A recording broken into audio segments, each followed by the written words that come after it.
Hello and welcome to Law and Order SVU here on FANVERSATION. As always, I am Yael Tygiel. I'm joined by Taylor Gates. Hello, Taylor. Hello. I'm joined by Felicia Michelle. Hello, Felicia. Today we are talking SVU Season 22, Episode 8, The Only Way Out is Through. As a reminder, before we jump in, if you are in a situation and need help, please reach out to the RAINN Hotline. Their number is 1-800-656-4673, 1-800-656-4673. Taylor, what does that spell? It spells hope. It does spell hope. Yes, it does. RAINN does spell hope. So the other thing we should mention is that sometimes the show goes dark, and when it does, we make light. That is how we process and get through it. And also, it is a TV show, so please keep that in mind as we get into this episode, because I have a feeling we're going to say something, and it may not be me this time. Oh, that's a little twist. I'm ready. Okay, let's see. We'll see who says it. All right, let's jump into the quick cap again. Season 22, episode 8. The only way out is through. The quick cap is a lie. Benson helps two sisters get closure from a harrowing childhood assault, and Kat's cousin reaches out for help. So it starts with a lie. That was confusing. I was like, wait. Yeah. She's out there taking temperatures. She's not doing anything with her job in this episode. Let's start with that. What was the point?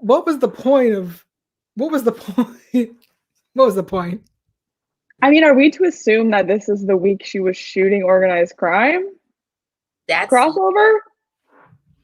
Taylor, you read my mind. Like that's what I'm thinking logistically. But at the same time, why was she even there at the beginning? Just be like, yeah, Noah has COVID. Like, she's gone for the whole episode. Like, she was in there and like felt like she was gonna do a lie. But like, why did not just have her come at the end for that scene, which was important, which we'll talk about. But yeah, it was like an odd like way to bring her in and then take her out and then bring her back in again. Like, okay, and then that's not necessary, but all right. Felicia, what were you saying? I'm just not. I can't even hold my peace. I'm just not in it. Like, I'm just not. This episode just wasn't it. Like, I got on here with you were like, oh, why do you? Because I didn't even want to put on my like makeup or like a shirt. These are my pajamas. These are my actual pajamas that I wore today. Because this was like, I'm not even motivated. Because this episode was giving me very much like when you make a bunch of food at the beginning of the week and then at the end it's like some things that are just food, but they don't go together, but they will make sure you're not hungry and you don't starve. It was that's exactly what this episode was for me, and I didn't enjoy it. Daryl says, Felicia, that's certainly a look. No shade. I appreciate that you explained it to us. Let me ask you both this. What was this episode trying to say? I think that's a valid question, because while I did enjoy pieces of all the different cases separately, it was very difficult to find a cohesive sort of narrative or theme. And I think the promo last week was like, oh, everyone deals with things in different ways, and like here's different ways people are processing, which like I understand the like what the effort, but I don't feel like they like fit together. And an episode that we really loved, I think last season or maybe the season before, was there was like those 3 different cases. I know it was like Kat's friend. I forget what the other 2. I know Finn was like part of one of them for the other. I'm like having trouble thinking of the actual details, but that one felt like it cohesively went together so well. And these 3 just like felt a little disjointed. So I do understand your critique there. I see what you're saying, because that episode was at midnight in Manhattan, and it was the episode with Lakira, who was the sex worker, Yes. and the domestic violence family that Finn was dealing with, and a third one that I can't remember. I think.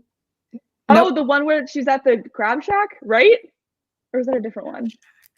Or she went to like the seafood restaurant on the beach and like the Uber guy. No, that's a different one. That's the longest. Oh shoot. Home or something. Oh man, maybe those were like back to back, so I'm messing about. Yes, but yes, I agree, and I think it's interesting that they're doing. Here are things I appreciated in this episode. Here are my positives. I'm gonna just put them all out. So first of all, the performances of all of the women were incredible. all of the women, I have to give shout outs to these performances because they were top notch. So Crystal Lucas Perry, who played Anika, and Sydney Elise Johnson, who played Imani, amazing performances. I almost started crying watching it. So great. We have Jane Bruce, who played Nora, also like a very nuanced performance, really great. And Nicola Rossi, who played Lily, who, first of all, that casting, I 100% believe they're cousins. Yes. Hands down. So really great performances. Lily, I was like, oh, I know this girl. I know this girl. She's such a wild card. Yeah. So first of all, the casting, the performances were amazing. I do like the idea of shaking things up and doing a little bit of a different format. As we saw last season, we did, like you said, those 3 storylines, which then tied into the season finale. What was the season finale with the Sir Toby trial, and Lakira came back, and the domestic violence case came back. Like those came back. Great. I like that we're changing things up. That's cool. But what were we trying to say? I also appreciate that we're looking into the idea of restorative justice. This wasn't it. Felicia. I'm sorry. What's the actual definition? I should look this up and stop. Like, what is that actually like? What does that look like in a real life scenario? Because like, let's be honest, like Law and Order, like you said, to be in this show, it's a television show. So they do a lot of things that are not like police would do. So what is that? Like, I wonder like what that actually is in the real world. Is that a thing like people are? Yes. I'm so glad you asked.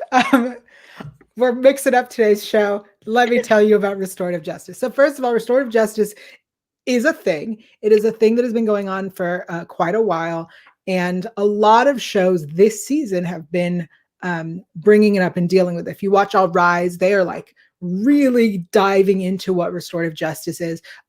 Earlier, I mean, it's no longer on the air, but How to Get Away with Murder had an episode about restorative justice.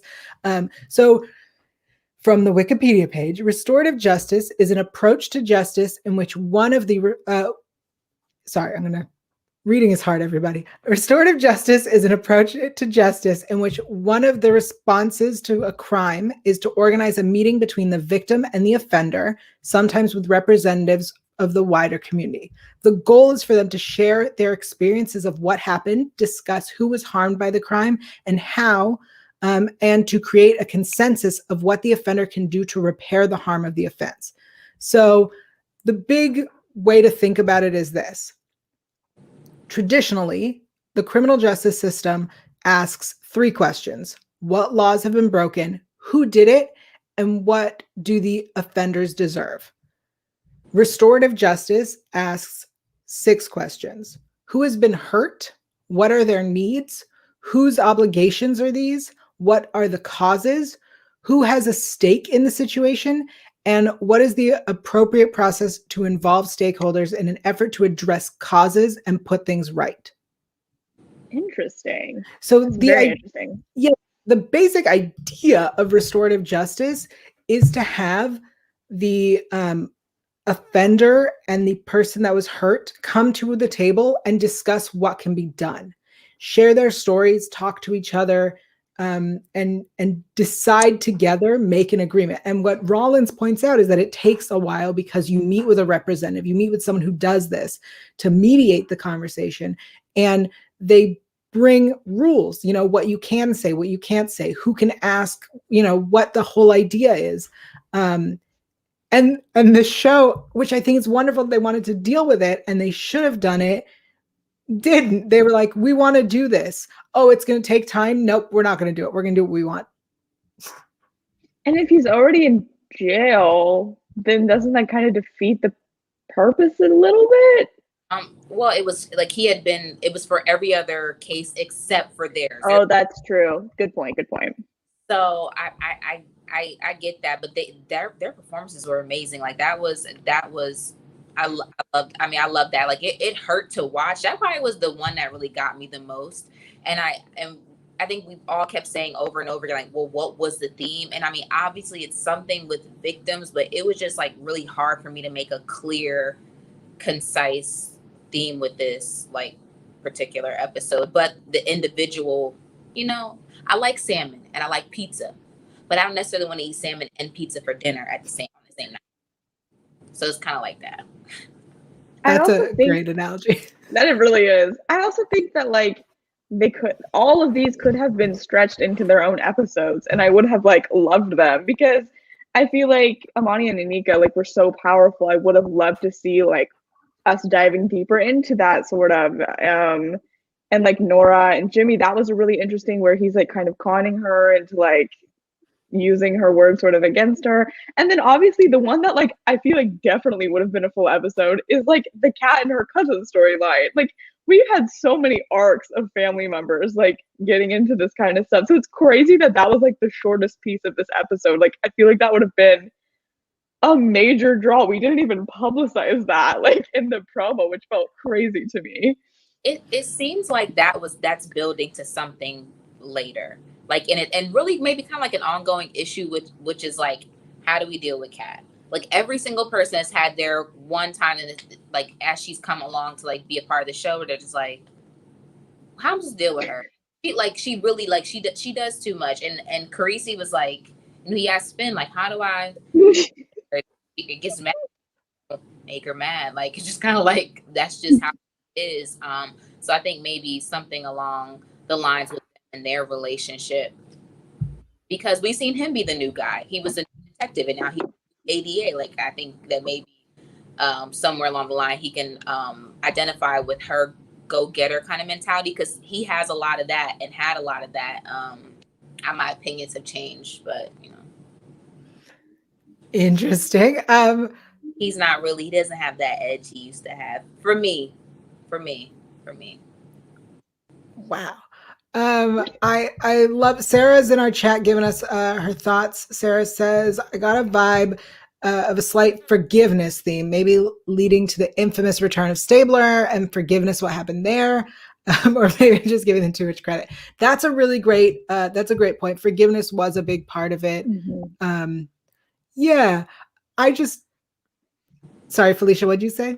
That was a great point. Yeah, it was a great point. I just think it was odd, right? Like I felt the opposite of you all. Taylor saying that each of these could have been an episode. It almost felt like they didn't have enough, which is why they would like shortened it, which is even more interesting because with Anika and Imani, which, Daniel Delgado says the sisters were the best part of the episode. Yes, agreed. I almost felt like that could have, almost all of their stuff could have been done without Daryl Clark, without the guy. The only part that I feel was necessary was for Anika to read her diary to him. Like that was what she wanted to do. And the rest of it, like he wasn't there and they dealt with their issues together. And I don't know, it reminded me of older episodes where we'd have like Stabler and a perp for the whole episode, like telling the story of what happened and going through that. I almost felt like we could have done that with that story and with the Nora and Jimmy story. Like that could have been Finn and Nora going through it the whole time. Like, yeah, it feels odd. This episode was odd. A little weird. But I mean, there were some good things though. There were great moments. I think that's what we got. We still got like great SVU moments, but maybe just not. And some things are actually just downright hilarious, honestly. Like this episode was also funny, but I do have to preface that I should have started the beginning of this episode by saying that I had surgery like about 2 days prior and I was under anesthesia. So I also could be confused about this episode a little bit, but I feel like this is the best one to have happen to me too. Because here's the thing. I usually have funny quotes. I have no funny quotes. I only have like powerful quotes for this. So like that is very interesting to hear. Yeah, Felicia, what made you laugh? She's going silent. Okay, all right. It was the one, and I know this sound so bad, but like, it was the part where it was Daryl Clark and they're in the thing, and he's like, I wouldn't want you because you're black, and it was like, how did that fit anywhere too? I was like, I just started what? like, is this what you're using to cast doubt that he may or may not be the person responsible for this crime? Like, because that's cheap, and it just made me laugh. I don't know, and maybe it's not funny, but it was real. No, I agree. What was that? It was like real, like common, like it's a strategy, like as a strategy that sometimes you see in television where you just like you just, I don't know, like it just, I don't know. I just laughed because I was just like, wow. I'm glad you brought that part up, because specifically, like I said, I don't know why he was there. Like, I don't know why we were casting doubt, because at no point was there a chance that it wasn't him. Like, that's the other thing, is that's not what this episode was like. Maybe he didn't. No, he did. So why are we trying to cast doubt? And also, why was he there? Like, other than her reading her diary to him, he served no purpose, and I didn't need it. And I didn't need his racism. Like, it didn't add. That's essentially what it was like. I was like, that didn't even do anything. That was like, you already were disgusting. Like, how much more disgusting of a human being did you need to be if you're like raping kids? Like, and you're racist. Okay, like. I agree, and that's why I'm saying it could be longer, because if we actually dove into like that subject matter instead of just throwing it in, or like diving into like the doubt that he's placing, like if it was actually brought into question, like then yeah, we go investigate that, we find someone else who did it, because it wasn't him, but like it was him the whole time. So like, why did we like have half of that storyline and have it not tie in at all? You know what? Wait, let me think about this. I think about it again. When I was in the shower, I was like, maybe there is some theme, because this has been on my mind. And I was like, okay, well, maybe the thing is like different types of processing, right? So they all did process, but they did process in their own ways. Those sisters really got the closure that they probably needed decades ago. It's a shame it took their mother dying from COVID that we briefly mentioned, but even though we still in the global Panda Express. Yes, that happened to their mother for them to get that closure. And then Kat's cousin clearly wanted to forgive her attacker. And I kind of felt like she might want to when we saw the opening scene of her actual attack with him, because it started off kind of consensual, which we hear a lot in the series, and then obviously that was clearly assault. But just like kind of like seeing how she really kind of wanted to forgive him so she could get this life. Like, because Kat kept saying, oh, you and your family, y'all moved up into Manhattan and y'all didn't talk to us anymore. So obviously, like, something about his lifestyle is appealing to her to try to believe him. I don't know. You don't want to blame the victim, but it was just like, girl. I get what you're saying, because it did feel like, I feel like, so Lily's story is a very common story, right? I think they say that most of the rapes are people stranger rape is very rare. So like her story is the most common. And I know that we sometimes, when you're in a situation like that, a woman will want it to not have been, will gaslight themselves into convincing, into thinking that it wasn't what it was. And so, he facilitated that gaslighting with her and like tried to smooth it over. And I think you're right. Yeah, there are different, it was different ways of processing. Let's talk a little bit about Nora and Jimmy. Because I love a con artist. That's like one of my favorite things on TV is cons. So I was like, yes, manipulative con artists. Like, let's see more of that. But no, we got, subdued. What'd you say? That would have been a great episode. Yeah. It was okay. It came out okay. But I think Felicia, what'd you say? They only had a little bit of time to get that in. And, you can't get all that manipulation and grief and all, there was layers to, things like that we love like that. There's layers, and there just wasn't time to really build on that. So I think it would have been a great full episode, like Taylor had said. Mm-hmm. Yeah, Taylor? I do. I will say I loved like the lines in that storyline, if that makes sense. Like, I think she had some really amazing quotes, and so I think it like makes sense that he used them. And because when she was talking, I was like, wow, this is like so powerful and like eloquently said. And so I do kind of like that he like used them against her, because I think that they knew what they were doing when they planted those like really amazing quotes, if that makes sense. I don't know. I did like that. I think it's interesting. I was thinking about it and how if he had taken what she said and reworded it, would she have picked up on it? Like, would she have figured it out? Mm.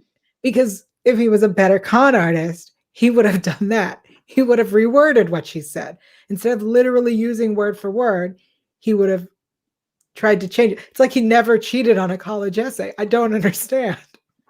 Hello, plagiarism flag flying right now.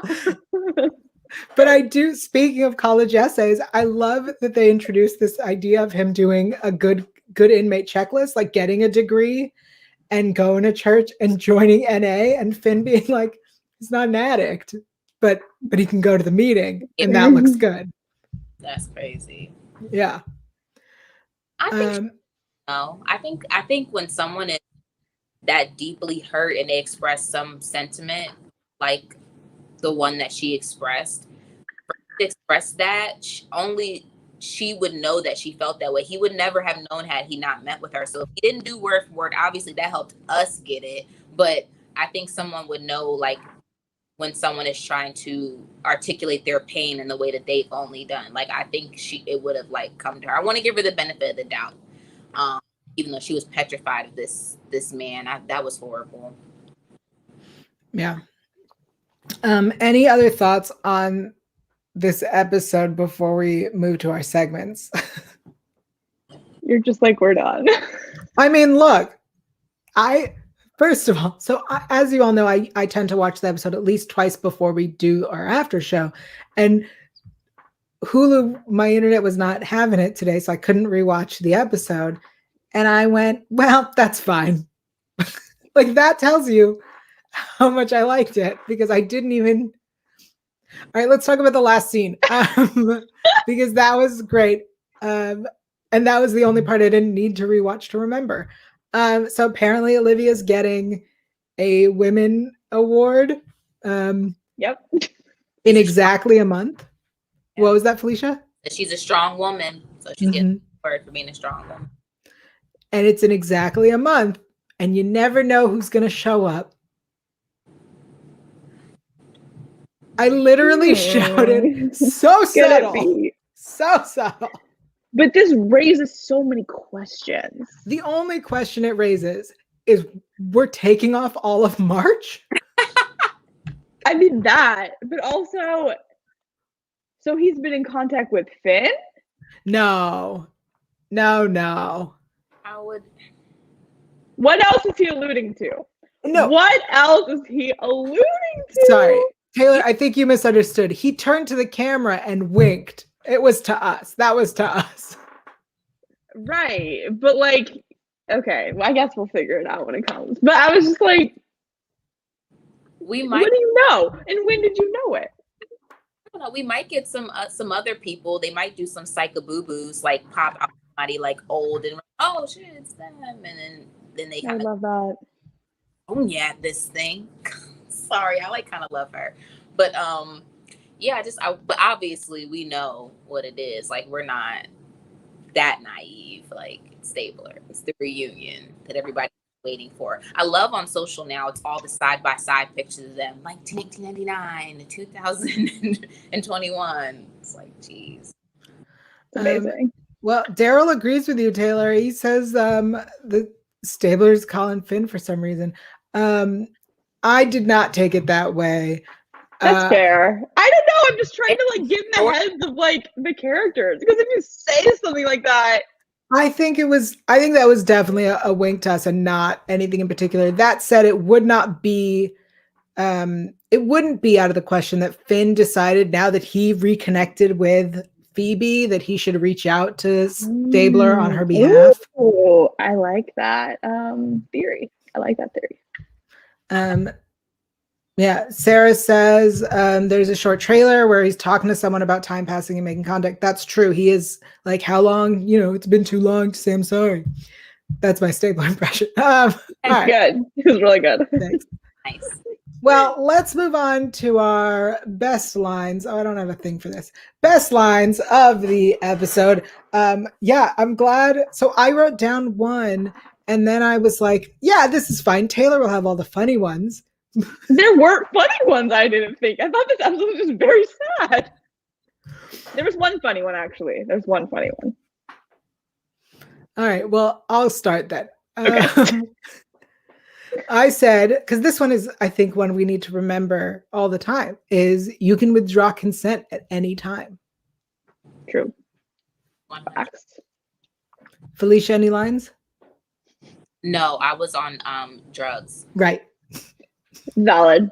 Well, I'll say my not funny one first, but the Nora lines I just thought were so good. Like, I thought you were so nice. I haven't been able to trust my instincts. You took away my roadmap. I thought that was like a really interesting concept to bring up about how it's not even like the trauma of that. It's the fact that she feels like she can't trust herself anymore, which is, I think, something a lot of survivors go through. And then do it for the sake of all the women out there who are still whole just like broke my heart so much too. Yeah, I really liked her character, and I agree with you that it was a very like subtle performance that I really enjoyed. And I think Felicia or someone mentioned it earlier, but Carisi's like, any tips on how to deal with her? Everything I do makes her angry. And Finn goes, don't do anything. I love that. Don't do anything. That was a really good one. Finn is always good with like our new women in particular. Like, do you remember when he and Rollins were really close and he like really had her back when she was like going through stuff? I feel like he kind of looks at Kat that same way, which I really like. I agree. I also think this Kat and Carisi like butting heads thing, I'm excited to see where this goes, because if it doesn't go where I think it's going. Where are you? It can't. No. First of all, Carisi's with Barba. But second of all, I think that the writers are more likely to take it where I don't want it, where I don't want Carisi to go, as we saw in New Year's. Yeah. So like, I think we're more likely to see that than him and Kat. And I hate the enemies to lovers trope, but also Kat's busy living her best life. That's what I'm saying with him. And I'm like, no, she needs to go clubbing. Like, let her go out. He's not gonna go clubbing with her. She does. She puts on her, we saw her last week with Ruette. She was about to head out, like crack that case, about to go turn up, and then when she confronted her, but yeah, she's ready to go. We've seen her dressed up and headed out on many occasions, and they can't possibly get, well, I don't know, maybe they could possibly get together. Who am I to say? Because isn't she like a lesbian? Like, no, she's bi. Okay. I was like, I can't remember like if they like had identified that, or like, I know that she had a there was a Gene or Gina episode. Yes. And but I guess but if Carisi's gonna get with anybody, low key, like it had to be Rollins, right? Like it couldn't Barba. Period. In the real universe, not the one we all live in, but the one that Then you're probably right, unfortunately. Isaiah Holmes. Correct. Look, Carisi's got good taste in lawyer men. That's all. And that's the truth. Actually, Ellen, that is the truth. All right. I already told you about restorative justice. So what else do I need to tell you about? I feel like there is something big coming that I need to tell you about. What was it? What? Who's that? Yeah. As a reminder, April 1st, apparently, it is happening. And the big thing to remember is we will be covering the premiere and possibly nothing else. But this is the new, they just released this recently, the new logo and artwork for the show. Which means that we're on hiatus for a month. 7 years, yeah. So we will be doing older episodes for the next 4 weeks. And we'll tell you a little bit more about that when we wrap up the show. But we like to do a weekly poll here. Every week we do a poll. Taylor, tell us about it. You know what? I will. So last week we asked the question what your favorite Dirty Cop episode is, because we had that whole thing last week. Unfortunately, in last place we have Signature, which is so upsetting because I love Signature, but that got 11.8% of the votes. In third place we have Secrets Exhumed, which got 21.1% of the vote. That's my girl Dana Lewis's episode, which trash, but like Marcia Gay Harden was there, so we did love that. Second place we had last week's, which is Hunt, Trap, Rape, Release. Interesting title. 23.7% of the vote. And in first place by a pretty big margin, Internal Affairs. That's the Cassidy episode. Yay! With 33.4% of the votes. This week we're asking you guys an interesting question: is who was or is, depending on their status of if they're alive or not, your favorite or like the most chaotic squad family member? Because we talk about Miss Lily Bustani in this episode, of course. She's currently losing by a lot with 0% of the vote right now. Well, in third place right now is Simon Marsden, which is interesting because he caused a little chaos for Olivia. That's Olivia's brother. In second place right now we have Kathleen Stabler. God, I miss Kathleen. I hope she comes back. Like, I miss Kathleen. I'm going to be honest with you guys. And in first place right now with 82.4% of the vote, we have Kim Rollins, which I think she is a shoo-in for the gold medal of this one, so I'm not surprised. But yeah, Kim Rollins, quite chaotic, if I do say so myself. And I know I'm in the minority. I love it when she comes back to town. She creates some crazy situations, but I'm always here for them. Havoc. All right. Well, we'll tell you in a bit where to find the weekly poll. I think you made some great choices on there. I also was like, ooh, what about Munch's uncle? Like, what a great episode. There's so many. I said specifically, comment below if it's not in this one, because there are a lot. And then, like, some of them aren't that chaotic. Like Finn's son is like, he doesn't really like get into that much trouble, but I mean, he's got some issues. But his son's half brother. Exactly. Like, it's all in the family. Carisi's niece was there for a bit. Like, there's some chaos. Carisi's brother-in-law. That one also caused some drama. And Noah's great. Brooke Shields. Oh yeah, Noah's grandmother, Brooke Shields. Oh, we got some. I would also say Stabler has more children. So yeah, comment below. More children.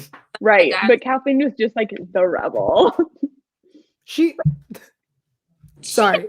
Debilitated. She went to the worst university in the ever to fake exist, and she was like doing good things. Like, she helped with a case, like to solve a case about a rapist and an abortionist by accident. But anyway, she restored herself. I feel like Kathleen, she was just rocky. She was also, no, totally. The scene that lives in my mind rent free is when they're at the Italian restaurant. And he's like, yeah, you got a DUI 2 years ago. I made it go away. I'm now going to burn your license. He's like the craziest scene to me. So that's when I think of Kathleen Stabler, I think of like when she's on the swing set, and I think of that. So to be fair, just a reminder. No, I know. She's mentally ill. Yeah. I know. But beyond that, she got a DUI. Like, it wasn't just that, is what I'm saying. Okay. But he did. Like, it happened 2 years ago. It's like, you never faced your consequences. I know. That's what's so crazy to me. I get it. Also, you may have forgotten when Dickie ran away because his friend disappeared. No, I never sleep with your partner. Little boy Sean. That was a really sad one though. That ended up being like really, really messed up. Yeah. I mean, all these episodes are kind of messed up. The Stabler crew is just, what a time. I hope they come back for organized crime. really old? Like, if they talk about his personal life, isn't the baby going to be really old now? Because they had a baby late. Eli. He Now, probably Eli like would be like, no, not that old. Yeah, it'd be 13ish. He'd be 13. Wow. what season he had that baby, but they have a little. It was Danny Beck's arc when when they conceived. But then Olivia saved her in the car crash. What Right. season was that? Paternity? Is that what it's called? I think. Ah. A Law and Order SVU universe. Well, that Well, was probably like season 7. Yeah, wow, he is kind of old now. I mean, to be fair, we also never saw Elizabeth again. So She was I'd like irrelevant. it took me years to remember Elizabeth's name. Lizzie. She's the only one we had. Anyway, now our newest segment of the show. What did we learn? Now, I think I know what Felicia learned because I What taught Felicia it to learned? her. Oh yeah. What did I learn? Restorative justice. I did. I learned everyone learn about restorative justice. I asked that question on purpose because I want to make sure everybody's edified. I knew that you had the answer. You had the answer, but that you might, because that's just you. But whatchamacallit? I think what I learned, I mean, that everybody's forgiveness is different. Whatever else they said on the promo about this episode last week. Okay. I like that. That's I'll very take it. sincere. Mine's not sincere. Wait, Felicia was Sorry. still Go talking. ahead. Oh, no, that manipulators don't change. It's a good one. All right, Taylor. Yeah, mine is that, and it's hard to phrase this, but when the jail went like on lockdown, I was so surprised how not scary that was. I was like, I would be terrified. Everyone was just chilling in that room. So I'm gonna say surprised how like chill lockdown is in prison, because they were just eating, their little snacks, sitting on the bench. I think that's fair. Right. I mean, the lockdown was, if I remember correctly, it was because there was a fight broke out, not because people like escaped or were running loose. But still, like, you'd think there'd be like alarms, like all this crazy stuff, and there's like, oh, you gotta stay here for a minute. Like, I feel like it should be more intense. You would think there would be masks on in a show during a pandemic, but you don't get that either. So, Yeah, that's true. That's true. I learned that restorative justice isn't usually used in a sexual assault case. But also I learned that going to NA in prison, like, you don't have to need it. You can just show up because it looks good. It's like joining a club in high school because it looks good on your transcript. Those are things I love it. I would do that if I was in jail for sure. Why not? Rack up those points. What else do you have to do? Like, I've never been to jail. Nobody that I know close to me has an experience about jail that they've ever shared with me. But I don't feel like there's a lot that you could do, although maybe not, because jail TikTok is still out there. Yael, if you check it out. Jail I did. Prison talk. Well, I went through a whole rabbit hole and answered all of my questions about jail TikTok last week. So, are you fascinated? Less so. Damn. So we have some confirmations in the chat. Sarah tells us that it was season 9, I believe, that Eli was born.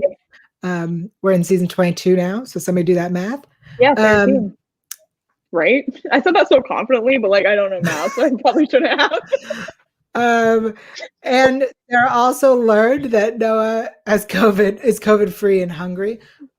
What was the point? Yeah, like decent fever too. So I was like, what is going on with him? Is this seasonal allergies? Like, what's happening?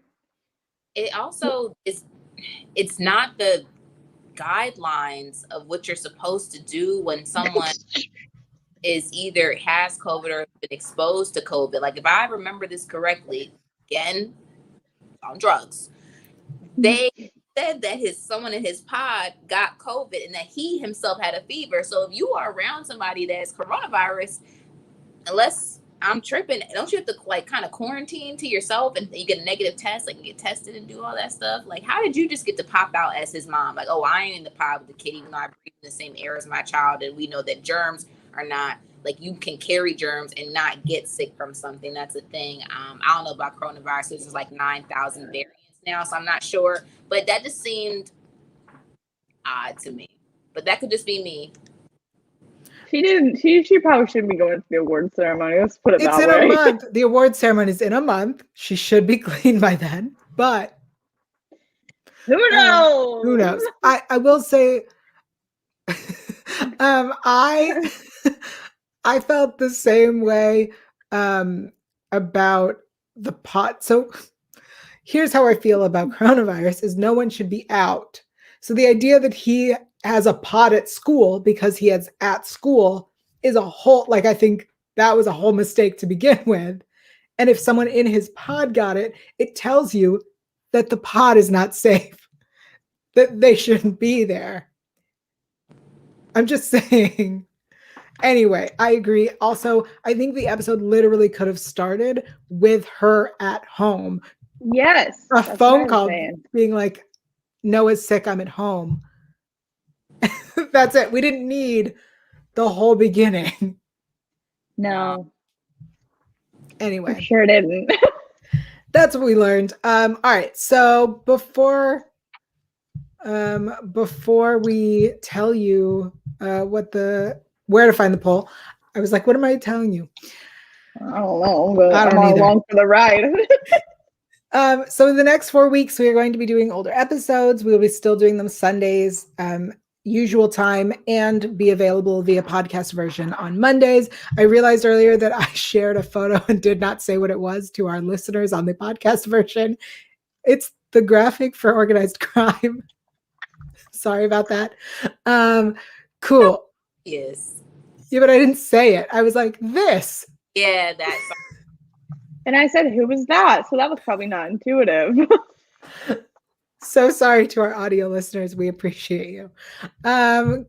If you have recommendations for what episodes we should be covering this month while we do older episodes, we are very open to hearing them. As you know, Taylor requires them to have twists. I do not require that. Felicia, any requirements? Yeah. Just one cohesive story. Just one cohesive story. Minimum requirement. I mean, it has to be named Send in the Clowns. Is that what everyone was just saying? No. We already did that episode. As a reminder, we started this podcast. I started this podcast in season 16. So anything before season 16, we probably have not covered yet. So anything before season 16 is a good bet to recommend to us. Yep. Babes? Is that what everyone's? Oh, yeah. I did hear people say babes. All right. But until then, let me remind you all of the RAINN Hotline just in case you need it. 1-800-656-4673. 1-800-656-HOPE 4673. Felicia, where can everyone keep up with you? You can find me on Instagram, just mulling around at It's Felicia Michelle. I'm on Twitter at It's Felicia on Air, and I'm either probably talking about my crazy dreams, food, or this podcast. Aww, I'm sold. That's so sweet. I love food in this podcast. Right. Taylor, where can everyone find you and the poll? Yes, find me and the poll on Twitter at alphaba_Ann, and you can find me on Instagram at Taylor_Gates_. Awesome. I'm everywhere at Yael Tygiel. That's YAELTYGIEL. I will be back on Twitch tomorrow, twitch.tv/Yael Tygiel, playing Zelda on Super Nintendo. And hopefully this time I progress and don't get so frustrated I quit after 1 hour. So Fine. That's an hour. That's not bad. Usually I play like 2 to 3 hours, and I didn't make it to the hour mark. I was rounding up from 50. Yeah. All right. We'll see you next time, everybody. Thanks for being here. Bye.